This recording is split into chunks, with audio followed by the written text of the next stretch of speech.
dipersilakan semua peserta untuk ambil tempat. Sekali lagi dipersilakan pada semua peserta diskusi pada pagi ini untuk mengambil tempat yang telah kita sediakan.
Ini hak pakai baju kulit cepet. Pakai baju kulit lagi.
So, ada dulu sambung mana ni? Dan. Jadi, ada bisa. Ada nama lain Pak Program. Ini nak kita ada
Bismillahirrahmanirrahim.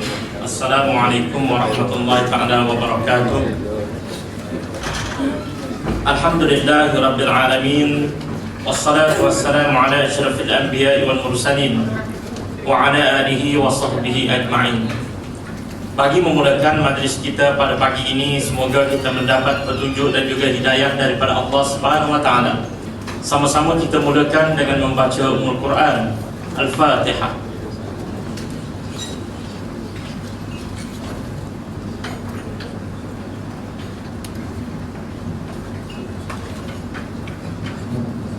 Yang berhormat Tuan Haji Zulkifli bin Mamat, yang berhormat Senator Puan Hajah Khairiah Muhammad, Yang Berusaha Encik Muhammad Nizar Mahsar, Ketua Pegawai Eksekutif M10, yang berbahagia Tuan Haji Hanafi Yusof, Setiausaha Agung Dewan Perniagaan Melayu Malaysia, yang juga timbalan yang Ketua Dewan Perniagaan Melayu Malaysia Negeri Kelantan, yang berbahagia Profesor Dr. Haji Abdullah Sudin, yang berusaha ketua-ketua jabatan, tuan-tuan, puan-puan, hadirin hadirat yang dirahmati Allah sekalian. Alhamdulillah, syukur kehadrat Allah Subhanahu wa taala kerana pada pagi ini dapat kita bersama-sama di dalam majlis diskusi berkaitan dengan TPPA, Trans-Pacific Partnership Agreement, anjuran Majlis Tindakan Ekonomi Melayu M10 dan Dewan Perniagaan Melayu Kelantan dengan kerjasama Perbadanan Kemajuan Iktisad Negeri Kelantan. Bagi memudahkan acara pada pagi ini, majlis sukacita mempersilakan Tuan Haji Hanafi Muhammad Yusof, Setiausaha Agung Dewan Perniagaan Melayu Malaysia, dan juga timbalan yang Ketua Dewan Perniagaan Melayu Malaysia Negeri Kelantan bagi menyampaikan ucapan alu-aluan. Majlis yang ini menjemput dan mempersilakan.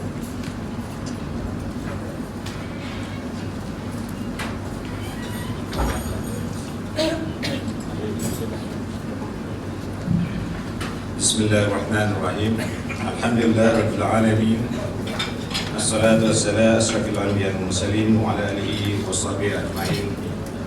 Rabbi ishrah li sadri wa yassir li amri wa hlul 'uqdatam min lisani yafqahu qawli. Terima kasih saudara pengacara majlis. Yang berhormat Tuan Haji Zulkifli Mamat,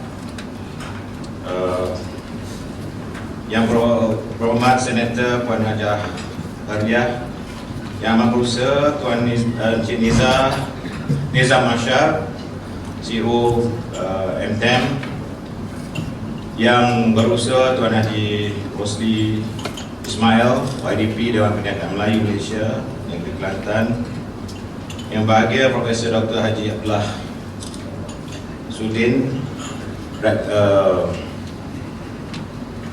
yang berusaha tuk-tuk jabatan, tuan-tuan dan puan-puan yang saya hormati sekalian, Assalamualaikum warahmatullahi wabarakatuh. Pertama-tamanya saya ingin mengambil kesempatan untuk mengucapkan banyak terima kasih kepada tuan-tuan dan puan-puan kerana dapat hadir pada satu majlis yang kita Dewan Perniagaan Melayu Malaysia dengan kerjasama MTEM, Majlis Tindakan Ekonomi Melayu, dan juga dengan sokongan Perbadanan Kemajuan Iktisad Negeri Kelantan untuk melaksanakan satu program yang dinamakan Majlis Diskusi berkaitan Trans-Pacific Partnership Agreement, ringkasnya TPPA. TPPA ini adalah satu perjanjian yang telah dibincang di antara Kerajaan Malaysia dengan 11 buah negara di dunia di Pacific Rim, bermula pada tahun 2010 lagi. Dan pihak kita pada awal tahun ini kita mendapat maklumat bahawasanya perjanjian Trans-Pacific Partnership Agreement ini akan ditandatangani oleh Kerajaan Malaysia pada akhir tahun ini, tak salah saya dalam bulan Oktober 2013. Tetapi kita mendapati, dari maklumat yang kita dapati, bahawasanya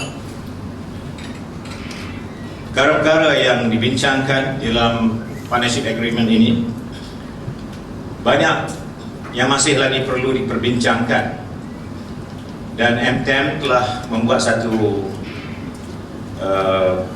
kumpulan pengkaji, dan kita telah mendapati daripada 29 topik yang telah dibincangkan dalam partnership agreement ini masih perlu mendapat input daripada rakyat Malaysia sebelum kita Kerajaan Malaysia menandatangani program perjanjian tersebut.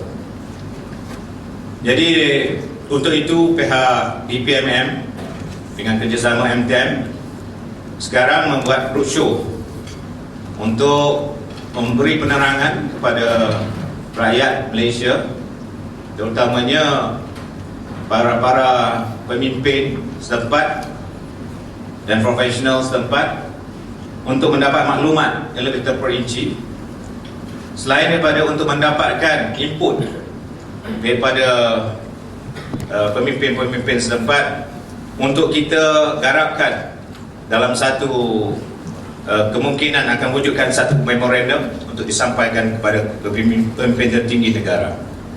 Jadi saya tidak nak ambil masa yang panjang.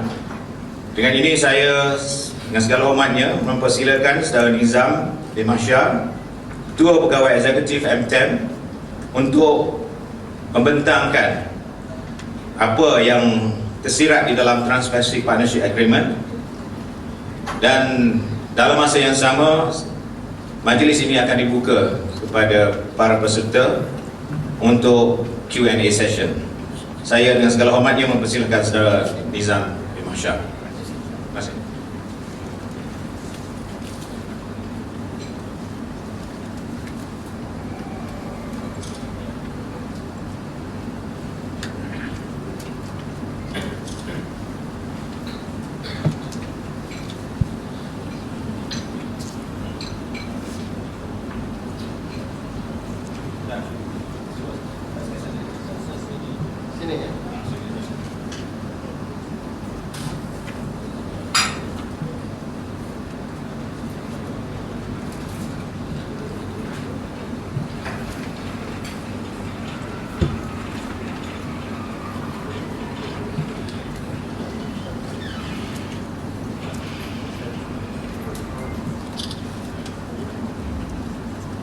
Bismillahirrahmanirrahim. Alhamdulillahirabbil alamin. Wassalatu wassalamu ala asyrafil anbiya'i wal mursalin wa ala alihi wa sahbihi ajma'in. Rabbi shrah li sadri wa yassir li amri wahlul 'uqdatam min lisani yafqahu qawli. Alhamdulillah, sekali lagi kita panjatkan syukur kepada Allah Subhanahu wa taala selawat dan salam ke atas baginda Rasulullah SAW atas pertemuan yang berbahagia pada pagi ini. Yang saya alu-alukan, yang saya hormati Gus Majlis, yang hormati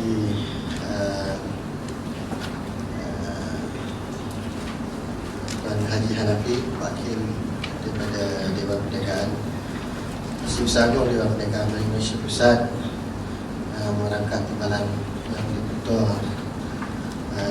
Dewan DPMM Kelantan, Yang Muhammad Haji Zulkifli Muhammad, Yang Muhammad Senanti Haji Tarikh Muhammad, Yang Berbesar Jerusli DPMM Kelantan, ketua-ketua jabatan, ketua-ketua NGO dan pimpinan masyarakat. Sekali lagi, Assalamualaikum warahmatullahi wabarakatuh. Terima kasih atas jemputan Dewan Kelantan bekerjasama dengan MTEM untuk kita membincangkan satu topik yang bagi saya sangat penting, yang saya rasakan perbincangan ini sudah tertangguh sudah sekian lama oleh pihak-pihak yang berwajib. Isu ini akhir-akhir ini mula hangat diperkatakan. Dia hangat diperkatakan hanya apabila MTEM mengeluarkan kenyataan, dan sekitar sebulan lebih yang lalu, dan pada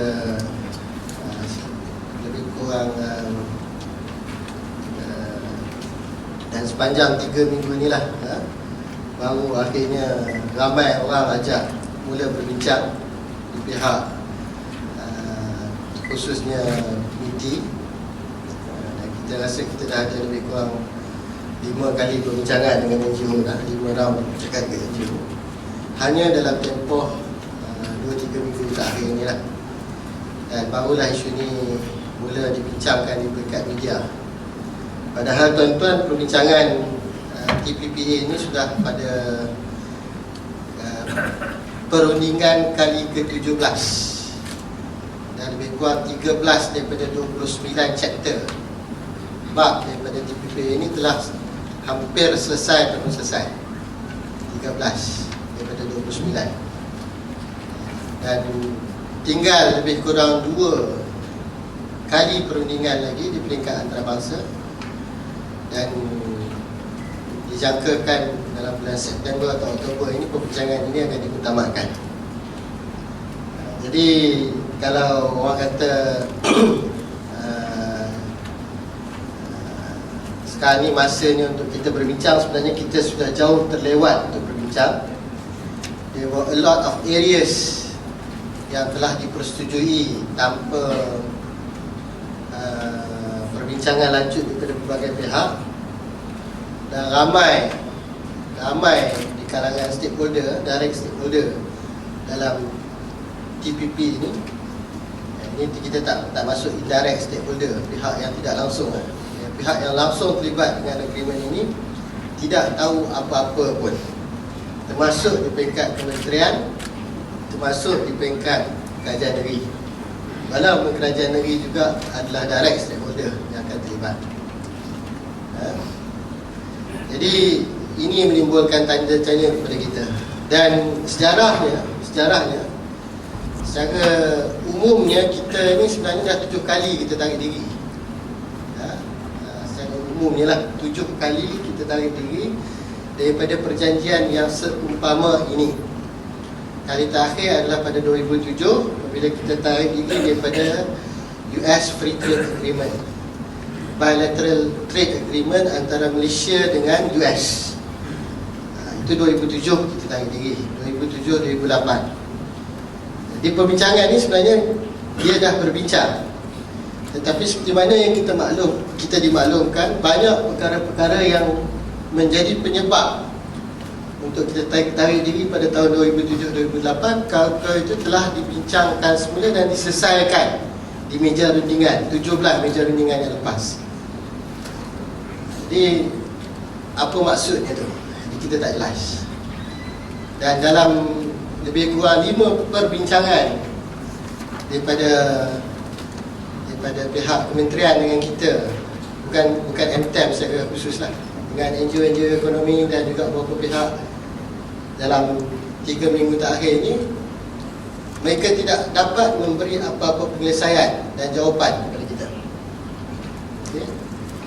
Mereka tidak dapat memberi apa-apa jawapan dan penyelesaian kepada kita berkenaan berbagai isu. Dan kalau tuan-tuan tengok, ada yang dalam dokumen yang kita sertakan tu, ada 16 tuntutan.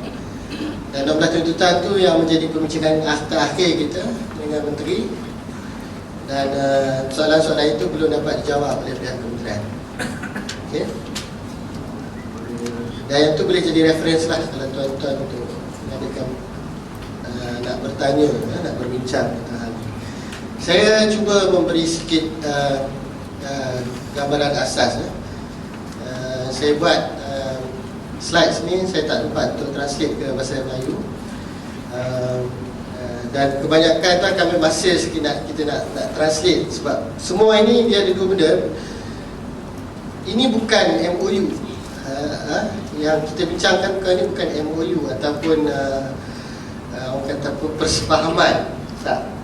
This is a legally binding agreement, international regulatory system. Maksudnya semua teks dalam dokumen ini adalah kata mempunyai kuasa undang-undang. Jadi dia bukan soal macam kita nak trade dengan Indonesia. Okey, kita hari ni kita fikir kita kena ubah ni sikit sebab ada pengecualian dan sebagainya. Dan kalau kita bisnes dengan kawan syarikat kita dan sebagainya, itu pun ada agreement ya.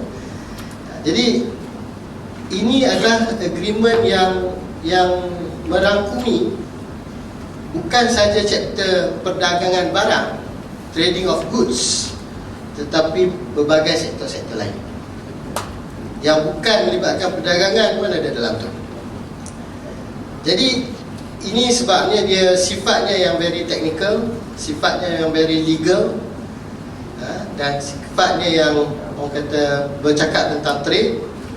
Jadi itu pun kesukaran bagi kami lah bila kita nak translate. So I remain some of the text yang kita bincangkan ni dalam bahasa Inggeris, tapi kita open kepada perbincangan. Okey,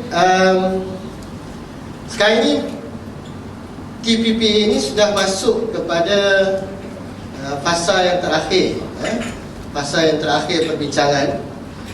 Dan MITI menggunakan istilah kata this is the most advanced trade agreement pada abad ke-21 ni. Kata ini yang tercanggih lah. Okay? Yang kita dapat mengetahui, sumber-sumber banyak yang kita dapat mengetahui tentang apa isi kandungan perjanjian ini apabila berlaku kebocoran antara teks-teks perdagangan yang dibincang itu bocor. Lebih kurang 5 chapter telah bocor. Tuan-tuan Google pun boleh dapat dalam internet sekarang ni. Okey. Jadi itu yang memberi gambaran yang lebih jelas tentang apa yang sebenarnya dibincangkan. Padahal trade agreement ini salah satu yang menjadi driving force perkara ini adalah Amerika Syarikat. Dan mereka telah meminta bahawa semua teks-teks perundingan ini berada dalam satu perjanjian confidentiality, kerahsiaan. Jadi semua orang tidak boleh tengok teks ni. Orang-orang yang terlibat dalam perundingan, contohnya daripada Kementerian MOA, dia tidak akan tahu apa teks yang ada dalam chapter investment. Dia cuma tahu bahagian dia. Jadi ramai di antara perunding-perunding hanya tahu dalam konteks apa yang dia ada. Dan mereka tidak boleh berbincang even antara kementerian ataupun di dalam kementerian. Ini syarat-syarat confidentiality yang bagi kita cukup pelik. Kenapa perlu sampai ke tahap tu? Sehingga menyebabkan orang yang mempunyai stake ke atas perkara ini pun tidak tahu. Kalau kita bincang dalam konteks kerajaan negeri lah sebagai satu contoh, ada teks-teks yang membincangkan bahawa contohnya dalam satu chapter yang disebut regulatory coherence. Okey. Untuk perundangan ni, dia kata undang-undang yang akan terlibat termasuk undang-undang di peringkat negeri dan daerah, local government, state dan local government. Jadi kalau saya tak perlu tanya lah, sampai setakat yang saya tanya ni tidak ada negeri yang mendapat tahu tentang apa konteks perbincangan tersebut. Jadi macam mana kita yang terlibat dalam perbincangan itu, perundingan itu, tidak mengetahui apa isi kandungannya? Ini persoalan utama, confidentiality dalam perundingan USFTA. Dan secara umumnya juga yang kita perlu faham dalam konteks trade agreement TPPA ini adalah mereka TPPA ini dia adalah secara politiknya lah katakan, dia adalah satu perjanjian yang menjaga kepentingan syarikat-syarikat multinasional secara international trade dia. Itu kalau tuan-tuan tengok di belakang tu di belakang gambar ketua-ketua negara yang berbincang free trade agreement ni, kita tengok senarai nama multinational corporation ni di belakang tu. Dari segi Exxon Mobil, Grove Hill, TEPCO, Pepsi dan sebagainya lah. Okay? Dan mereka heavily involved dengan perunding-perundingan mereka. Mereka boleh mencadangkan teks-teks kepada syarikat, kepada kerajaan untuk dimasukkan dalam teks perundingan. Mereka lebih tahu daripada kita. Contohnya syarikat-syarikat farmasi, syarikat-syarikat ICT. Jadi bagi mereka yang pernah terlibat dengan international negotiations, macam-macam lah, tak kira lah alam sekitar ke, Kyoto Protocol ke dan sebagainya, termasuk terutamanya trade agreements, mereka akan tahu di belakangnya, di politiknya itu adalah syarikat-syarikat besar multinational corporation, MNC. Yang asasnya mereka kalau boleh, mereka nak undang-undang yang lebih kecil ataupun tiada di peringkat negeri, supaya penguasaan mereka multinational corporation ini ke negara-negara target market mereka itu akan lebih kuat. Ini this is orang kata apa, the politics, the trade politics behind this negotiation. Jadi kita sebab itu kita rasa memang lumrahnya ia akan bias pada kepentingan syarikat-syarikat besar. Okey. Ini lah seperti mana yang mereka mula berbincang awal dulu, tapi pada 2010 baru lebih kurang 10 negara masuk dalam TPPA ini.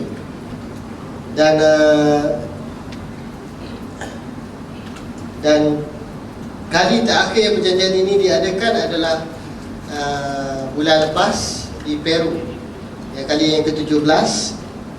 Okey. Dan perjanjian yang seterusnya akan berlaku di Kuala Lumpur. Bukan di Kuala Lumpur, sorry, di Malaysia, yang ke-18 pada bulan hadapan. Okay. In between these dua perundingan besar, dia akan ada, kadang-kadang dia ada intersession. Sekarang ini sedang berlangsung di Vancouver. Okay. Dan pada asasnya apa yang mereka sebutkan, tujuan perjanjian perdagangan bebas ini bagi mereka adalah untuk memberikan peluang kepada perniagaan dan perdagangan berlaku dengan secara lebih bebas, kurang sekatan. Jadi pada teori ini, kalau benda itu berlaku secara kurang sekatan, dia akan menyemarahkan lagi, mengimarahkan lagi perdagangan. Dan pada teorinya, dia akan memberi pulangan yang lebih besar. Dia kata kalau kita menghalang perdagangan ni, maka dia tidak adil. Sebab tu dia kata free trade. Free trade. Jadi malangnya seperti mana yang sebutkan tadi, dia bukan semata-mata free trade, tetapi free trade yang dipandu dan diikat dengan berbagai peraturan-peraturan. Okey. Jadi kalau kita tengok negara-negara yang terlibat, kita ada US, Canada, Australia, Singapura, New Zealand, Mexico, Peru, Chile, Vietnam dengan Brunei. Dan tengah-tengah tu Malaysia lah. Kalau kita tengok dalam konteks negara-negara yang terlibat ini, di mana pengaruh Malaysia? Di mana pengaruh Malaysia dalam ya, untuk berunding dengan agreement ni? Kalau kita tengok dari segi komposisi perunding-perunding yang datang, setiap delegasi tu berapa orang? Daripada delegasi Amerika Syarikat tu ribuan lawyers akan datang untuk berbincang. Kita berapa kerat delegasi kita pergi? Kita tengok dari segi komposisi nombor kan, tak kira dari segi kualiti. Ni dari segi nombor kan, tak kira dari segi kualiti. Dan dari segi kualiti tu macam mana? Dan mereka ini telah terlibat dengan sekian macam trade agreement sebelum ni. Mereka tahu. Jadi persoalan asasinya, adakah perunding-perunding kita pun bersedia untuk terlibat dengan negotiation ni? Faham, tahu. Okay? You cannot put a blind face, kepercayaan yang buta kepada mereka tu, kata mereka tahu semua. Tak. You know the challenge. Half of you kat sini mungkinnya kerja dengan pejabat kerajaan dan tahu tak semua kemampuan kita itu pun ada hadnya, ada batasannya. Tetapi mereka ini highly trained dengan international trade negotiations. Itu pun dah kita rasa dia jadi berat sebelah dah kemampuan kita untuk berunding. Okay? Antara perkara asasi yang diminta khususnya daripada Amerika Syarikat adalah reduction of tarif. Okay? Jadi apabila dia membuka reduction of tarif, dia boleh masuk barang-barang itu secara besar, secara luas. Tetapi banyak komen-komen, banyak pandangan-pandangan yang against apa yang perbincangan TPPA ni.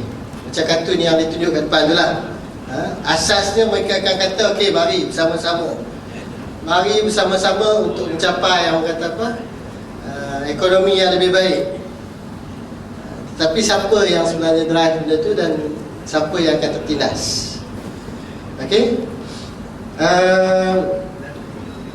Persoalan asas juga yang dari segi trade politics yang kita nampak adalah tujuan. Hari ini perdagangan dunia atau ekonomi dunia sekarang ini telah berubah. Dulu ekonomi dunia ini pada Amerika Syarikat, US. Tetapi dekad yang lepas, US pun tidak ada kuasa dah. Dia berubah kepada Europe. Hari ini ekonomi sebenarnya dia bukan lagi di US ataupun Europe, tetapi di Asia. Khususnya di China dan India, dan di Asia secara menyeluruh. Dan kita pun tahu keadaan ekonomi US dengan Europe. Hari ini Europe pun tak boleh bangun lagi. US masih lagi mengangkat-angkat dengan isu ekonomi mereka. Jadi kita hairan mengapa kita nak ikat diri kita dengan sebuah negara yang telah jatuh ekonomi. Jadi bagi US pula ada beberapa dokumen yang kajian yang telah dilaksanakan. Kenapa US mahu ikat kita dalam perjanjian ini adalah kerana kebangkitan perdagangan dan ekonomi daripada India dan China. Jadi supaya kita ini boleh mengekalkan dan menumpukan dan mengikat diri kita dengan perdagangan dengan mereka dan melepaskan diri kita daripada China dan India. So the economy has moved to Asia, while Malaysia moving back to US. So this is a step backward dalam konteks ekonomi. Okay? Perjanjian perdagangan dunia ni bukan benda baru. Kalau tuan-tuan tahu sejarah perjanjian perdagangan ni, kita dah lama dah, daripada GATT dulu. Daripada GATT kita dah masuk dalam WTO. Okay? Ini yang orang selalu sebut kat saya. Orang tanya saya soalan kepada saya, kata, orang sebut kepada saya, kata, oh ini satu perjanjian perdagangan peringkat antarabangsa. Takkan Malaysia tiba-tiba nak keluar, nak lari daripada benda ni. Kita kena ikut macam mana orang lain ikut. Itu tak benar. Sebab Malaysia memang sudah ada dalam perjanjian perdagangan antarabangsa yang dinamakan WTO. Malaysia tak lari, Malaysia duduk dalam tu. Bertahun-tahun Malaysia berbincang dan memastikan perkara-perkara dalam WTO itu mengikut kehendak negara membangun, developing countries. Cuma bagi US, mereka tidak senang apabila banyak demand mereka, kehendak-kehendak mereka yang mereka minta dalam WTO tidak dapat. Sebab bertahun-tahun berbincang mereka tidak dapat dalam WTO, akhirnya mereka pergi khusus kepada negara-negara tertentu, iaitu FTA, Free Trade Agreement. Dia tak boleh bincang, tak boleh dapat semua negara secara menyeluruh, dia masuk kepada setiap satu negeri yang dinamakan FTA. Bila FTA pun banyak negara reject, contohnya Malaysia pada 2007, mereka telah menolak tawaran untuk masuk dalam FTA. Maka sekarang ini mereka keluarkan benda baru pula, TPP. Okey? Ini. Jadi apa yang mereka tidak dapat dalam WTO, apa yang mereka tidak dapat dalam FTA, sekarang ni dan bertambah lagi beberapa perkara lain ada di dalam TPP. Okey? Itu negara-negara dia lah. Okey? Jadi isu asasi yang macam saya sebutkan tadi adalah utamanya tentang secrecy, kerahsiaan perjanjian tersebut. Sampai apa pun kita tidak tahu. Tinggal 2 perundingan akhir pun kita tak dapat apa-apa maklumat. Yang keduanya persoalannya siapa yang akan mendapat lion share ataupun manfaat besar, keuntungan besar daripada ini. Adakah kita akan untung ataupun orang lain akan untung? Ini persoalan asasi yang kita tanya kepada MITI dan mereka tak boleh jawab. Kita tanya apa economic cost benefit analysis yang mereka buat. Tidak ada. Okey? Kita nak buat construction bangunan. Apa syarat yang dia bagi kat kita? Pihak kerajaan negeri bagi kat kita. Buat EIA. Okey? Submit plan. Tapi untuk kita masuk dalam perundingan perjanjian perdagangan, kita tak buat analisis apa, tak ada kajian-kajian apa masuk. Adakah itu benda yang baik? Tidak ada any cost benefit analysis, tidak ada social and economic impact analysis. Kita dimaklumkan di Malaysia ada preliminary analysis yang dibuat oleh pihak UNDP. Ini berdasarkan maklumat daripada orang-orang yang telah ditemu ramah oleh UNDP Malaysia. Mereka ada buat preliminary analysis. Tetapi dimaklumkan kepada kita bahawa jawapan daripada preliminary analysis itu mengatakan bahawa Malaysia tidak akan mendapat apa-apa keuntungan daripada TPP. Kerana itu salah satu sebab study itu tidak disclose, tidak dibuka kepada umum. UNDP, United Nations Development Program Malaysia. Okey. Sebalik kepada tadi,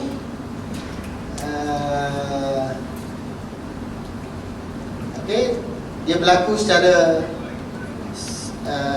rahsia. Kumpulan-kumpulan yang berbincang itu kata apa, tidak kelebihan itu kepada syarikat-syarikat negara-negara maju seperti Amerika Syarikat. Dalam waktu yang sama, yang paling kita risaukan, yang kita tegaskan adalah impak kepada syarikat-syarikat SME tempatan. Okey, impak kepada syarikat SME tempatan. Impak kepada SME Melayu. Sebagai contoh, sehingga hari ini SME dalam perniagaan kita di Malaysia, mengikut laporan SME Corp 2007, contohnya bagi syarikat-syarikat Melayu, 98.8% syarikat SME kita adalah syarikat yang bersaiz sederhana, bersaiz kecil dan mikro. Ini berapa tahun merdeka lah ni. Itu tahap yang kita ada. 98.8%. Itu realiti dia. Okey? Kalau kita rasa realiti ini, bila kita buka kepada open market, kepada tender terbuka, apa akan jadi? Itu soalan kita. What will happen? Jadi syarikat-syarikat yang ada akan hilang pegangan mereka, peluang-peluang mereka akan hilang. Maka itu menjadi satu tragedi besar kepada SMEs tempatan. Okey. Ini beberapa contoh statement daripada US Trade Report. Okey. Tujuan mereka adalah dengan TPP ini mereka dapat menguasai high quality job, kerja-kerja yang berkualiti, dan mereka ingin menguasai 40% global trade. Okey. Dan TPP ini adalah satu jalan untuk mereka masuk ke negara-negara Asia Pasifik. Dan bagi mereka ini adalah top priority kepada kerajaan Obama. Disebut kat sini. Dan bagi mereka ini adalah negara-negara dalam TPP adalah negara yang keempat yang mempunyai kepentingan perdagangan ekspor kepada Amerika Syarikat. Ini secara fakta lah. Bila kita tengok dokumen-dokumen yang ada, ini dokumen-dokumen yang bocor, teks dokumen perjanjian perdagangan yang bocor. Ini sebagai contoh ya. Ini satu chapter, satu artikel ya daripada chapter. Ini dalam competition chapter. Kalau kita tengok contoh yang kita berikan, sebagai the enforcement policy of each party competition authority shall not discriminate on the basis of nationality of the subjects of the proceeding to the extent that they carry on business within the territory of that party. Itu bahasa dia lah, bahasa legal dia, bahasa legal. Maksudnya kat sini mudah, kita tidak boleh discriminate. Jadi anda kata ada apa perolehan kerajaan sebagai satu contoh, kita tidak boleh discriminate antara syarikat asing dengan syarikat Malaysia. Dua-dua kena dibenarkan masuk. Ini nama dia free trade, kebebasan. Kita tidak boleh discriminate. Kerana dia tu Amerika syarikat daripada US, kita tak boleh discriminate dia. Kita kena terima dia sama macam syarikat. Kita kena, orang kata apa, nilai dia sama macam syarikat tempatan. Tapi Ya, teruskan. Tapi that statement tu for Malaysia is okay. Untuk Malaysia okey. For Malaysia discriminate Kelantan all the while. Malaysia discriminate Kelantan. Itu orang business lah. Maksudnya? Yalah, whereby kita punya royalty and what not. Saya setuju benda-benda tu. Benda-benda tu bagi saya This one internationally small matter for Malaysia lah. terpulang. Kalau kita nak tengok benda tu dalam konteks Kelantan, kata royalty tak dapat dan sebagainya. Not only royalty, ada contoh. I think contoh. A lot more can be expose lah kalau Dah betul, benda tu bagi saya kena perlu persoalannya lah. Okey, katalah tuan-tuan kata dah Malaysia ni pun dah tak adil apa. Dia main topik politik juga kan, akan masuk topik politik. Kerajaan ni tak adil dan sebagainya. Adakah kita perlu menggunakan US? Kita nak menggunakan US untuk mengawal kita, untuk menetapkan undang-undang di atas kita, okey, dan memberi kelebihan kepada syarikat-syarikat mereka yang lebih luas kerana masalah dalaman kita. Terpulang lah. Kalau tuan-tuan rasa okey, kita perlu kita pernah fed up ni, kita panggil Amerika, biar dia jajah kita tak apa, jangan kita jajah diri kita. Contoh, kalau itu nampak penyelesaian terbaik, terpulang. Saya memberi information. Saya tahu juga dia akan masuk debate tentang politik apa kat sini. Kalau boleh saya nak elakkan lah. Trying to be as neutral as possible. Okay. Tapi kalau tuan-tuan rasa kita memerlukan US untuk menyelesaikan masalah kita, boleh. Saya tak percaya benda tu. Okay, saya tak percaya benda tu. Dan kesan daripada perjanjian perdagangan yang ada untuk negara-negara lain sebelum ni telah buktikan sedemikian. Saya bagi contoh nanti. Okay.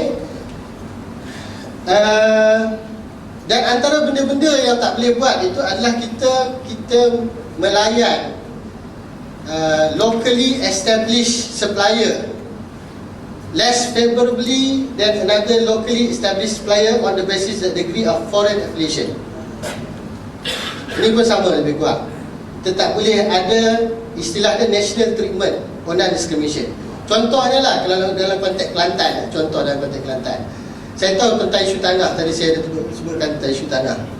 Orang luar tidak boleh beli tanah di Kelantan, tidak boleh pegang, orang kata, hak tanah, betul di Kelantan. Dia ada syarat begitu. Syarat itu disebut sebagai discrimination. Syarat itu perlu diubah. Tidak boleh ada halangan. Kata orang luar Kelantan tak boleh beli, tak boleh. Orang Amerika boleh beli. Itu konteksnya. Itu yang dinamakan sebagai national treatment, non-discriminatory dan sebagainya. Ini contoh dokumen teks-teks yang ada. Jadi seorang expert yang telah kita bawa ke Malaysia, dalam proses kita nak faham benda ni, kita bawa seorang profesor nama dia Profesor James Casely datang ke Malaysia. Dia sebut bagi pandangan dia TPP ni, it has nothing to do with trade. Ini pandangan dia. You can Google, boleh check, boleh dapat statement. Dia kata it has nothing to do with trade. It is about regulatory policy. Polisi perundangan. More specifically, it is an action plan for deregulation. Dia satu plan tindakan untuk menghilangkan halangan-halangan undang-undang. Apa yang Amerika ataupun syarikat-syarikat besar ini menganggap sebagai halangan perdagangan. The last thing we need, Casely menyimpulkan, is to lock us into this pro-corporate regulatory bias and rights to demand compensation for new regulation to a secretly negotiated trade deal. Yang terakhir kita harus minta adalah untuk memerangkapkan kita dalam satu rejim perundangan perdagangan yang bias kepada syarikat-syarikat besar, yang menguntungkan kepada syarikat-syarikat multinasional dan menyebabkan kita terpaksa mengikut kehendak-kehendak mereka. Itu kesimpulannya. Boleh tuan-tuan kata okey, kita pun sekarang ni susah, kita pun telah didiskriminasi, jadi kita panggil mereka syarikat ni selesaikan masalah kita. Libatkan diri kita dalam satu sistem rejim perundangan mereka supaya kita pun tak boleh lari. Okey? Okey, saya bagi satu contoh. Contohnya di Ecuador, dalam kes Ecuador versus Chevron. Chevron telah dalam operasinya di Ecuador telah mengadakan satu masalah. Itu berlaku tumpahan minyak, spill dan sebagainya, dan mereka telah disaman oleh kerajaan Ecuador. Dia masuk proses perundangan biasa di Ecuador, daripada beberapa strata mahkamah yang ada sampai mahkamah tertinggi di Ecuador, dan mereka disaman berjuta-juta dolar. Apabila Ecuador masuk dalam perjanjian perdagangan dengan Amerika Syarikat, syarikat Chevron telah mengambil tindakan ke atas Ecuador. Syarikat untuk menyaman kerajaan, membawa ke dalam international tribunal, dan Ecuador akhirnya terpaksa membayar 1.8 bilion USD, walaupun tumpahan minyak tu kena kepada negara dia, ke hutan Amazon. In the end, dia pula dibawa masuk ke dalam. Jadi ada mahkamah yang lebih tinggi yang akan masuk. Contoh lagi satu di South Africa. Okay, South Africa dia ada satu polisi yang mengutamakan syarikat-syarikat tempatan. Dia panggil Black Empowerment Economic Empowerment Policy, BEE. Sebab mereka tertindas, orang kulit hitam di South Africa sekian lama tertindas, penyertaan mereka dalam ekonomi itu kurang. Jadi mereka ada undang-undang yang mengutamakan syarikat tempatan. Syarikat asing menganggap ini adalah satu diskriminasi dan menghalang perdagangan yang bebas. Mereka pun dibawa ke dalam international tribunal. Itu beberapa contoh. Dan kes ini berlaku di negara-negara Ecuador, Chile, Canada, South Africa dan sebagainya. Okay, semua tu ada dalam penyertaan media yang kita buat dalam tu. Okay, untuk memahami isu-isu penting dalam TPPA ni, saya masukkan 5 perkataan itu yang mudah. Perkataan pertama adalah deregulation. Ini essence dalam TPP ya. Isu-isu utama. Pertama adalah deregulation. Dalam WTO dia gunakan perkataan deregulation. Tapi deregulation ni nampak jahat sikit, kasar. Apa nak buang undang-undang orang ni? Jadi dia tukar perkataan dia panggil perkataan, dia guna perkataan baru yang lebih sedap bunyi dia, santun sikit bunyi dia. Maksud dia sama. Regulatory coherence. Regulatory coherence, kesamaan kepada undang-undang. Maksudnya undang-undang negara ini dia perlu sama dengan undang-undang TPP, disamakan. Kalau ada perbezaan, undang-undang negara kena ubah. Tak kira lah undang. Sebab tu dia kata undang-undang tu sampai ke tahap yang mereka minta adalah sampai ke tahap local government and state government. Jadi dia kena ubah. Apa-apa yang disebut perundangan itu yang tidak sama. Contohnya satu, dalam anda kata ada perkara dalam constitution kita tidak sama. Ada perkara yang dalam constitution tidak sama. Syed M. Tan bila kita berdepan, kita bawa isu ni ya, itu pun politically speaking ya, dia mencabar kita lah ya. Kadang-kadang kita nak sebut kata Melayu pun sensitif. Kita nak sebut kata Melayu pun jadi sensitif. Orang kata Melayu ni semua Melayu dah dapat dah sekian lama apa semua. Kenapa nak minta lagi Melayu ni? Kita pun jarang pakai dalam argument kita tentang istilah Melayu. Terpulanglah ramai orang kata okey lah kita kena berjuangkan Melayu. Ada orang kata tak payah berjuangkan Melayu. Itu saya tak tahu debate tu. Tetapi realitinya syarikat-syarikat Melayu masih ketinggalan dalam kek ekonomi. Okey? Tetapi kita tidak boleh ada apa-apa polisi yang memberi keistimewaan kepada syarikat Melayu. Itu perlu diubah. Itu contoh benda yang ada dalam Constitution. Okay? Yang keduanya yang ada dalam Constitution, kewarganegaraan. Ini antara benda yang di-highlightkan dalam perundingan. Malaysia dalam perundangan kita kata setiap orang hanya boleh ada satu warga negara. Kelantan ni pun kadang-kadang dia ada 2 orang kan, Malaysia, Thailand. Tapi secara undang-undang dia lah. Yang tu mungkin sebab sejarah kita. Itu cerita lain. Tapi secara undang-undangnya dia kena ada satu kerakyatan. Tetapi PPP kata tidak semestinya perlu satu kerakyatan. Jadi sejarah kita yang dulu kita ada jus soli yang minta semua orang tu perlu ada satu kerakyatan, semua tu kena ubah. Dia boleh ada lebih daripada satu kerakyatan. So kita nak migrate ke Australia tetapi masih ada 2 kerakyatan, tidak ada masalah. Nak dapatkan hak kepada 2 negara. Itu sebagai satu contoh. Jadi kalau anda kata ada perbezaan ini, perlu diubah perundangan kita. Jadi perundangan itu juga di peringkat negara, negeri dan sebagainya. Contohnya kita kata kita perlu ada licensing untuk mengimport beras. Kita perlu ada licensing untuk mengimport beras. Sebab itu ada kawalan harga beras. Jadi ialah dalam konteks beras ni pun contoh kat Kelantan pun tak bagus juga kan. Beras ada masuk banyak kan. Tapi dalam konteks contohnya kita cakap tentang Kedah. Ada 260,000 petani di sana.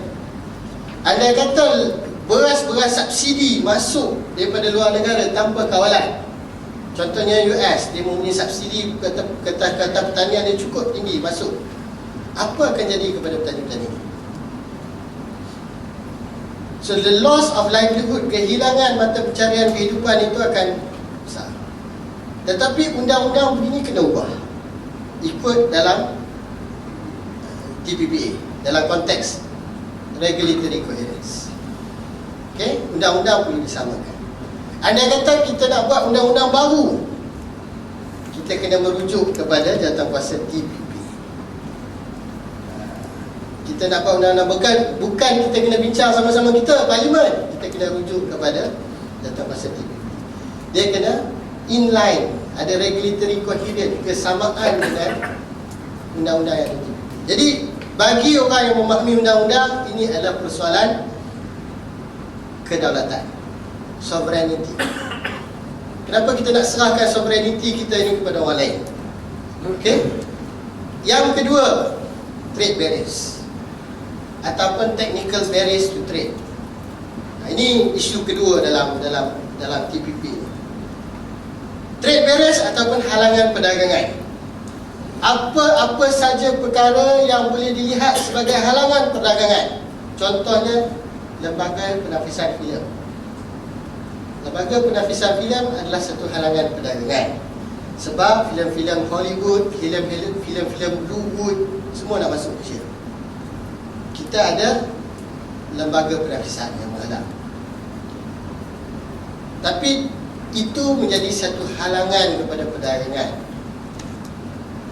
Alasan dia, masyarakat ni dah matang, fikir sendirilah nak tengok apa pun. Okay? Dalam US Trade Report 2013, satu perkara yang disebut sebagai halangan perdagangan adalah halal. Halal adalah satu halangan perdagangan. Sebab susah produk-produk ni kena ikut pula sistem ni. Susah sistem ni. Sistem kena JAKIM lah, apalah, apa semua. Ataupun nak pakai international standard mana-mana yang certified. Susah. Dia boleh menjadi halangan perdagangan. Dia kata, dia sebut dalam US, you boleh Google lah, US Trade Representative Report 2013. Dia sebut dalam tu, kata okey, pakai satu sistem halal yang dia cadangkan. Okey. Dan kalau kita dalam konteks kita, Malaysia pun tak iktiraf sistem tu. Sebab very minimum. Tidak ada, seolah-olah tidak ada undang-undang lah kalau kita ikut sistem halal yang dipakai. Itu very minimum. Itu contoh-contoh yang disebut sebagai halangan perdagangan. Teknologi transfer, siapa yang advance sikit faham tentang konsep international trade dan sebagainya, tahu kata okey, kita sekarang ni we are pushing towards technology transfer, knowledge transfer. Technology transfer is considered as halangan perdagangan. Okey. Contoh kita kata ada orang kata apa? Syarat-syarat tertentu. Kata nak masuk Malaysia ni, dia punya jawatan syarikat tu nak di Malaysia, nak tubuh di Malaysia kena ada sekian-sekian portion orang tempatan. Contohnya dekat Indonesia pada dia kata kena yang urus syarikat tu kena didaftarkan di bawah orang tempatan. Tujuannya supaya perdagangan itu dapat berlaku dalaman dia. Itu adalah halangan perdagangan. Then there is thousands of lists. Kalau you tengok saja dalam USTR report tu pun dah ada ratusan sedarai benda-benda yang disebut sebagai halangan perdagangan. Semua ni perlu kita buat. Okay, this is called trade barriers. Yang ketiganya, Investor State Dispute Settlement, ISDS. Yang ni yang disebutkan sebagai tribunal antarabangsa. Kalau jadi apa-apa, dia akan masuk kat sini. Investor State Dispute Settlement. Okay. Lepas daripada perbincangan dia lepas di Peru, sekarang ni tengah berdebat hangat ni. Dia berdebat dekat Peru, balik kat negara pun berdebat lagi dekat Vietnam. Delegasi daripada Vietnam bertengkar dengan tentang satu topik. Kalau tuan-tuan pandai baca bahasa Vietnam, tengok dalam dia punya ni ada debat. Okey. Contoh yang mereka bagi. Okey. Contohnya ada dua syarikat cuba untuk dapatkan tender perolehan kerajaan negeri. GLC negeri bagi offer tender, dua syarikat masuk. Satu foreign company, dua local company. Okey. Soalan pertama, merit kelayakan. Antara dua company ni rasa-rasanya siapa lagi hebat. Antara syarikat Kelantan ni, okey, syarikat budaya kita ke apa-apa, ataupun syarikat daripada US ni, McKinsey contoh. Dua syarikat ni, siapa yang rasa ada merit yang lebih besar, kelayakan yang lebih besar, pegangan share yang lebih besar, modal yang lebih besar, siapa rasanya?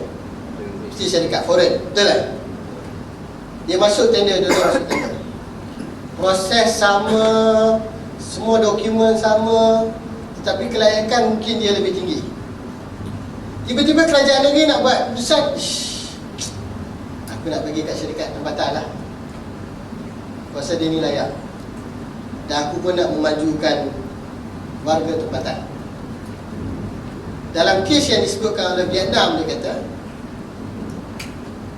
kerajaan Vietnam boleh dibawa oleh kalau ada kan, bila tender syarikat tempatan tu ditolak dan syarikat tempatan diterima. Syarikat asing tadi ditolak, syarikat tempatan diterima. Oleh kerana itu syarikat asing tadi boleh membawa kerajaan masuk ke ISDS, Investor State Dispute Settlement.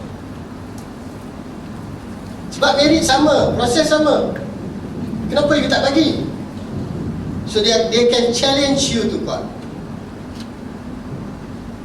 Tiba-tiba lah masuk pula kes-kes yang terlibat tu adalah kes-kes seperti nak buat empangan ke, nak perbaiki sistem air dekat Kelantan ke, nak buat janakuasa elektrik untuk kerajaan negeri ke atas kepentingan nasional.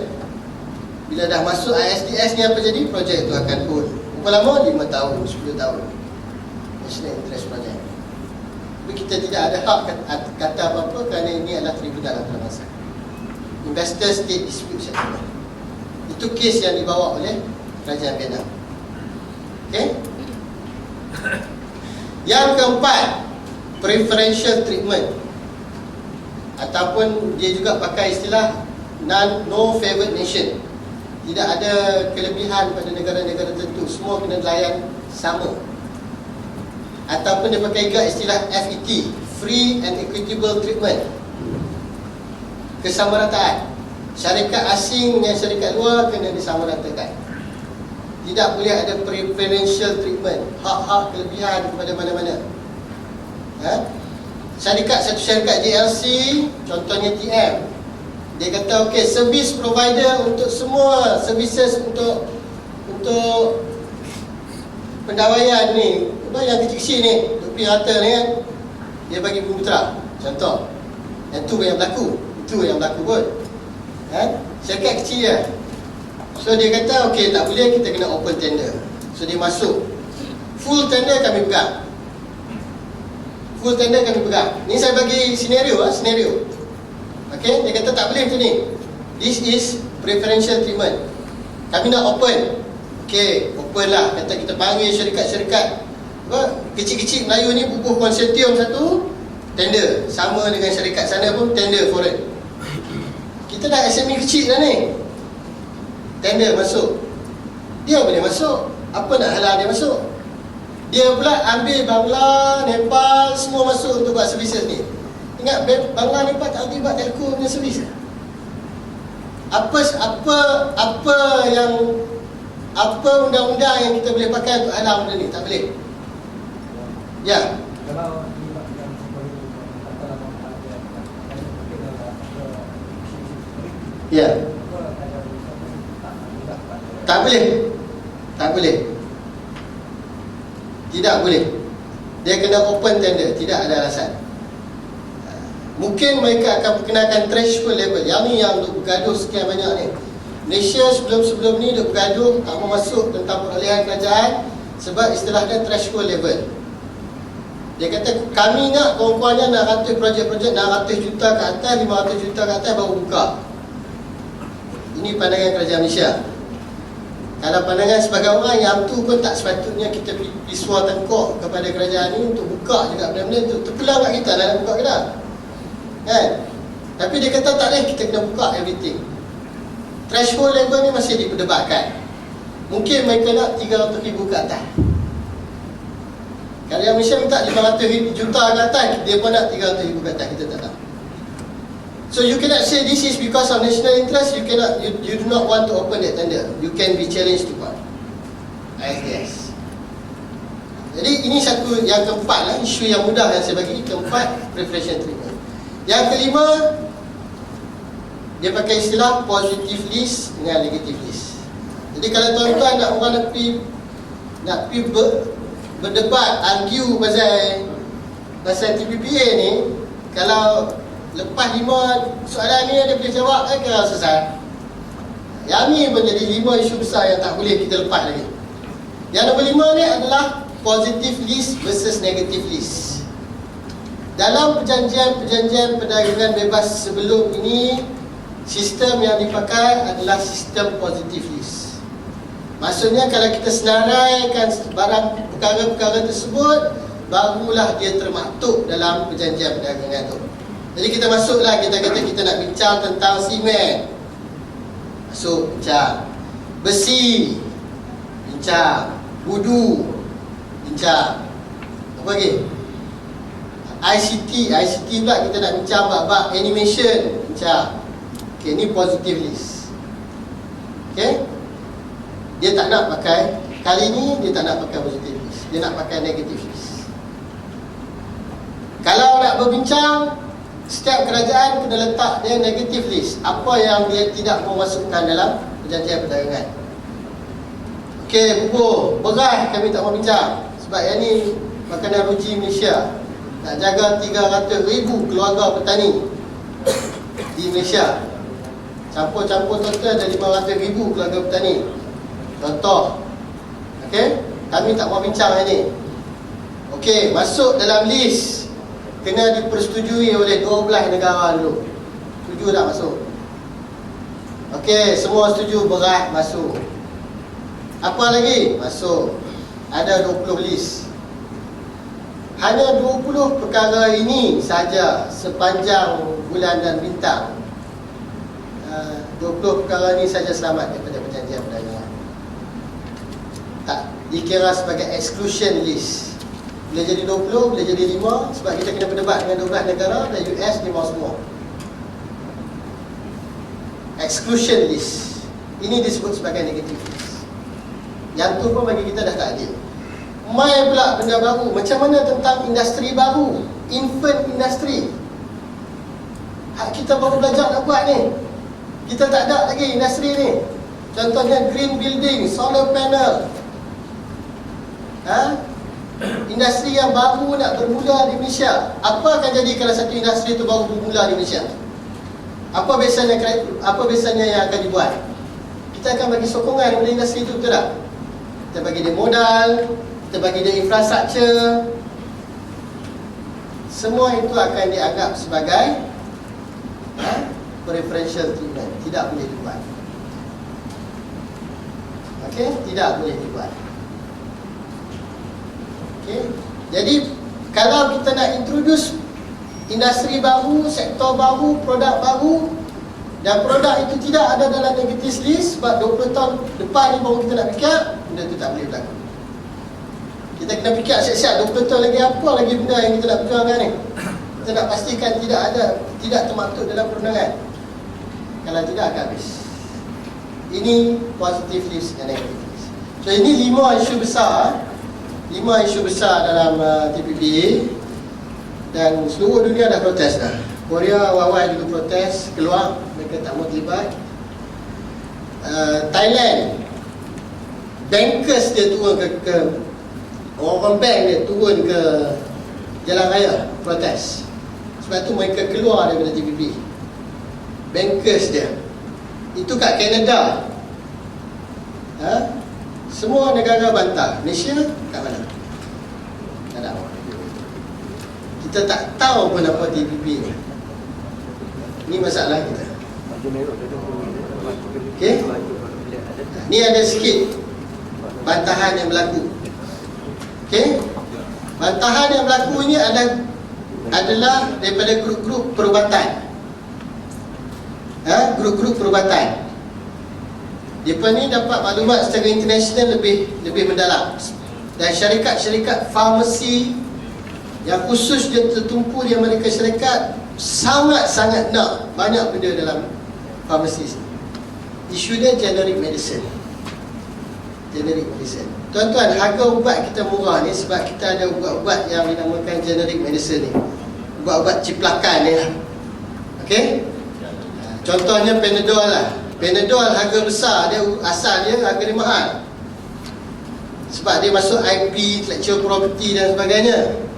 Tapi setelah beberapa tahun, biasanya 30 tahun, rights kepada ubat tu akan hilang.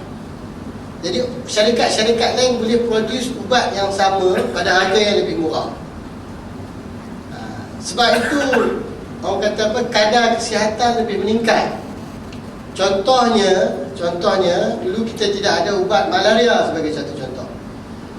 Okey, bila kita produce ubat malaria, ramai orang mati sebab malaria. Tapi sebab kita boleh produce ubat malaria, kadar kematian berkurangan. Tetapi pada awal orang kata penerbitan ubat malaria ni, harga dia mungkin lebih tinggi. Jadi orang-orang yang mempunyai kewangannya mampu saja yang boleh selamat daripada malaria. Okey? Tetapi selepas daripada hilang patent rights tu, syarikat-syarikat lain pun boleh keluarkan ubat yang sama. Jadi atas sebab tu harga ubat tu lebih murah, lebih ramai orang selamat daripada malaria. Macam tu juga kes untuk ubat-ubat yang lain. Satu kajian menunjukkan harga ubat akan meningkat daripada apa istilah dia? RM200 ke RM100,200 apabila undang-undang ini diperkenalkan. Apabila kita masuk dalam, dia akan law intellectual property. Itu sebagai satu contoh. Ubat-ubatan farmaceutical adalah isu yang paling hangat diperdebatkan dalam PPP. Sebab tu saya kata kesan itu bukan kesan kepada usahawan semata-mata, everyone. Siapa yang rasa anak dia tak perlu makan ubat, berilah. Anggap dia bukan satu isu. Tambah-tambah ubat-ubat baru ni, kanser. Berapa orang di balik kita kena kanser?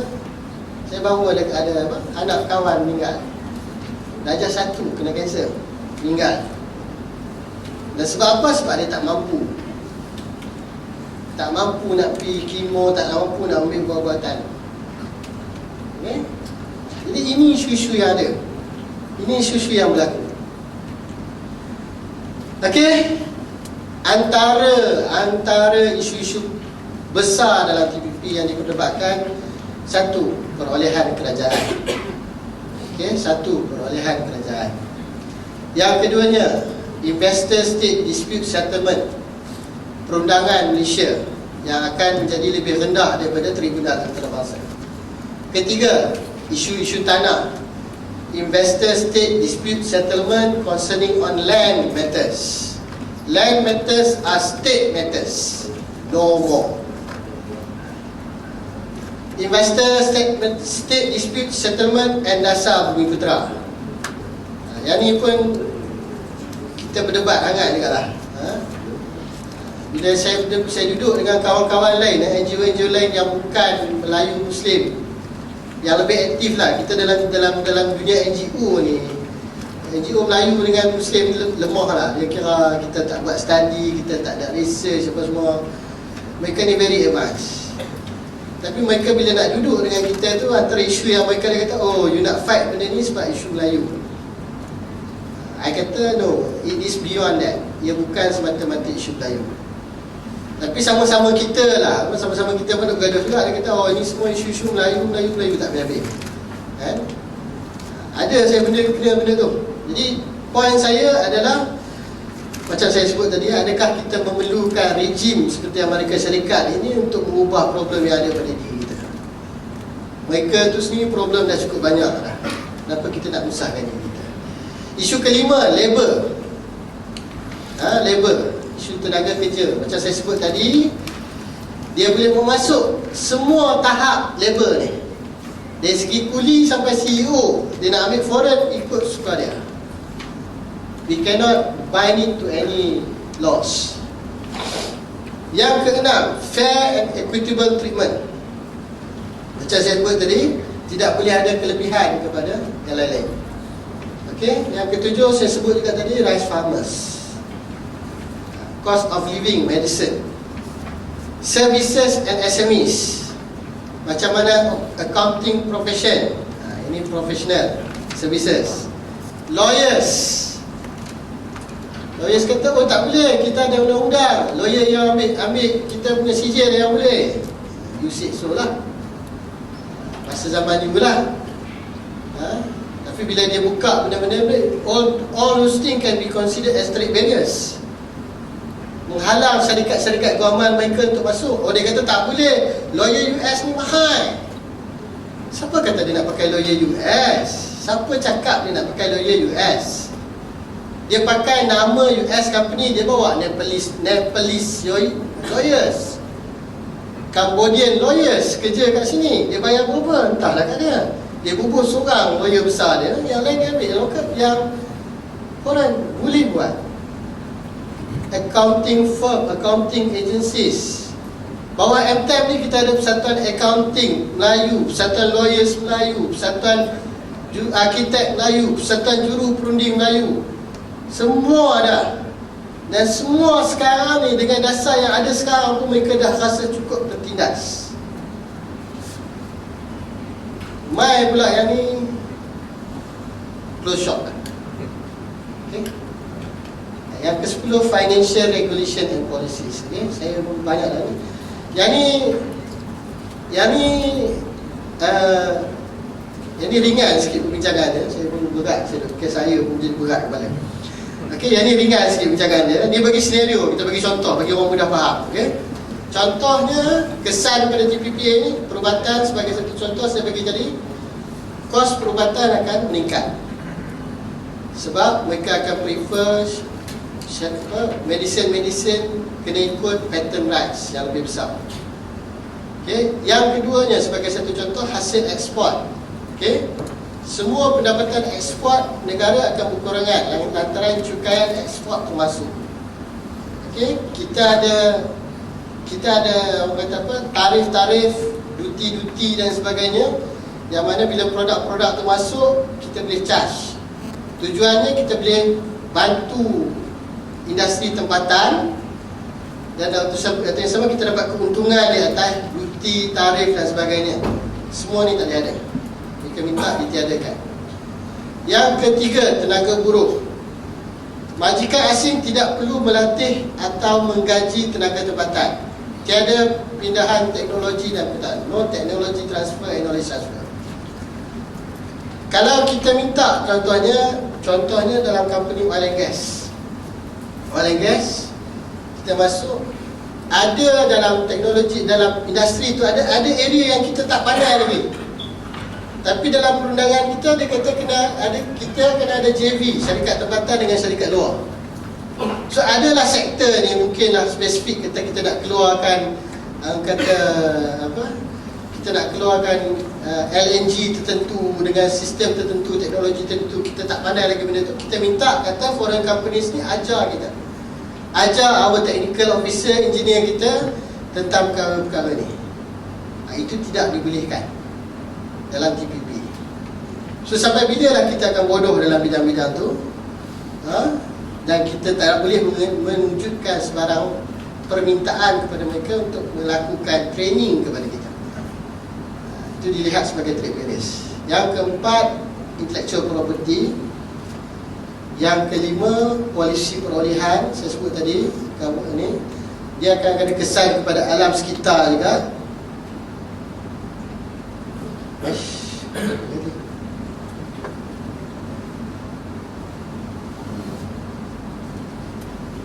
Habis ni dia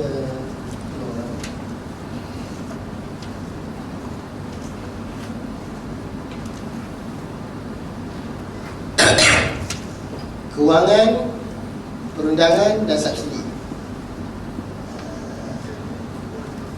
Tiada lagi subsidi istimewa buat rakyat Malaysia. Okay. So, tak boleh, subsidi yang grant pun tak boleh digunakan. Okay.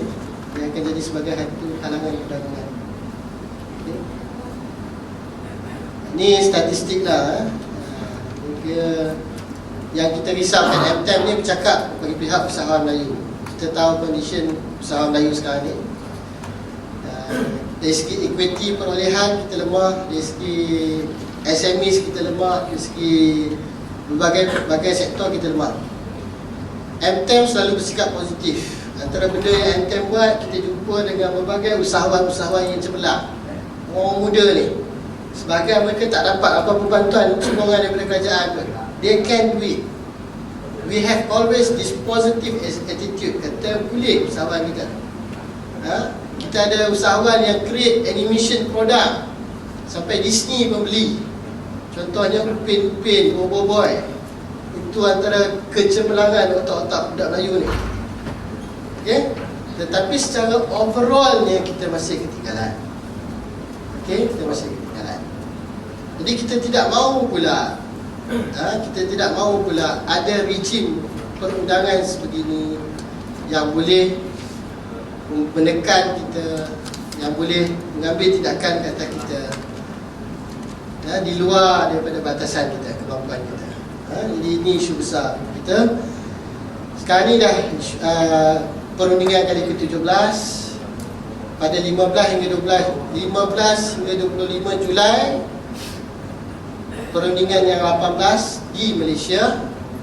Mungkin ada satu lagi bulan Ogos dan dia akan tamat pada bulan September atau Oktober.